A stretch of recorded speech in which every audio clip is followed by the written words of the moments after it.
Bwana mbariki mikate miwili na samaki 5, maana yupo mpaka leo. Cha kwako mteule ni kikubwa kuliko cha utabange, maana kina na utitu ndani yake. Wala wanasema kina manyongeza ndani yake. Kipaka tu mafuta kwa kawaida, wanakushangaa unatumia mafuta gani, kumbe ndizo hizi zote za kawaida.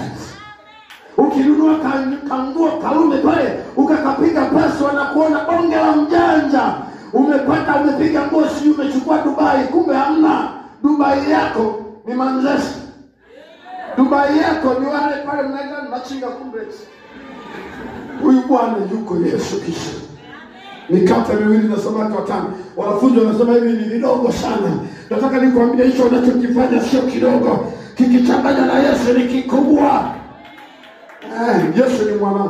Kuna neno moja linalisumbuka kuongea sana. Hebu nijitahidi sasa, kama nikikosea nisaidie.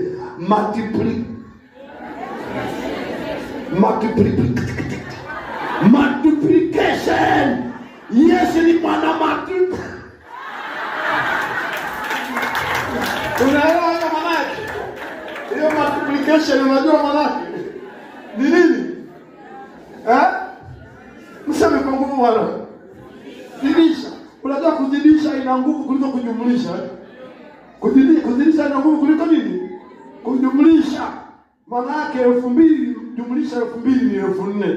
2000 mara 2000. Yesu sio mwana kujumlisha, ni mwana kuzidisha.